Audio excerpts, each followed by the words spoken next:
So it just came to my realization that unfortunately, wicso episode 5 has had a cutout And welcome. in the audio.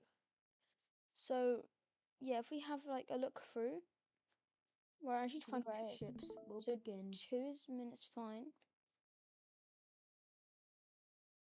Okay, so it's sort of cut off around this area. Oh no. And they're getting a bit stronger. Okay, well, what do I have to say here? Let's keep going. So over in Iberia, the Iberian king, he goes completely rogue and he decides to, fill in the entire peninsula. Not peninsula, I don't know, because he can. I forgot how I worded this, but yeah, of course he got the entire thing, and then he went up and he just claimed the entire thing. Okay. Yep, he's claimed the entire thing. Okay, there we go. Good. The next thing happening is basically the teal team's king was jealous of the pink team for them expanding, so he declared war on them and began invading. And then he got jumped by the yellow team and he does not win this war. As you can see, he's losing and then he dies. Yeah, I changed that country's colour because it's too similar to these guys. Then I'd start yapping about some law. And now over to Kuwait. This is very interesting and very, very important. Basically, they're an oligarchy, and they're gonna send out they're gonna expand up the River Tigris and Euphrates. Then they're gonna send out their oligarchs on ships, and yeah, they set up a ton of different like colonies for the oligarchy, and each one is owned by one oligarch. And there's a few in the main Kuwait area. Over here, we have Sicily expanding, and here's where we learn that Sicily is going to be a very important nation in the future. They're going to expand. Okay, over to Iberia. It collapses completely. It doesn't work out. It collapses into 3 states. That 3 states turns into a lot more after this orange country collapses to a rebellion. Boom, there we go. And they're probably going to start fighting each other soon. Yep, exactly. The main Iberian government moves into Gibraltar and they start taking some land.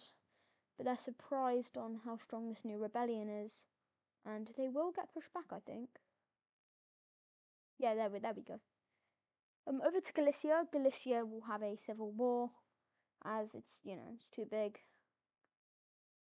Yeah, there we go. And then Romania gets discovered. We see basically some Adriatic and Greek people who were, they had a history of friendly families, moved out here to create Romania, and they did that. And it was going well until it collapsed.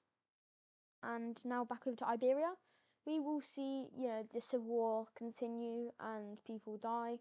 A lot of people die, as you can see here. But yeah, then another rebellion happens, and this isn't good. By the way, thank you for Green France Mapping for pointing this out. These guys will they'll push in, they'll take their exclaves, and they will just begin absolutely destroying those guys. And this pink team will begin pushing into the main Iberian governments. And the king is trembling because he has a lot of fronts to fight, and he's not even winning in Gibraltar. Well, he is winning, but barely. Yeah, the capital's in danger. Am I gonna stop? Yeah, this is really annoying. Oh yeah, now over to these guys. They are the exact same country as these guys because they were like very, very loyal to the empire, and they really did not want to split off. That's why we saw them. They had a lot of the Italian lands down here, and of course they broke away in a rebellion. And this guy, he's fled to this island, and yeah, it gets conquered unfortunately by the Monaco people. I don't know. All right. Again, Iberian Civil War. These guys will collapse. Well, to a rebellion, and yeah, the country split into two again. They're probably going to get split into two again next episode. But yeah, this is probably where I end the episode. Yep, I'm zooming out. Okay, yeah, exactly. So I really hope this helped. I'm really sorry for my mic cutting out there. That is really annoying. So yeah, bye.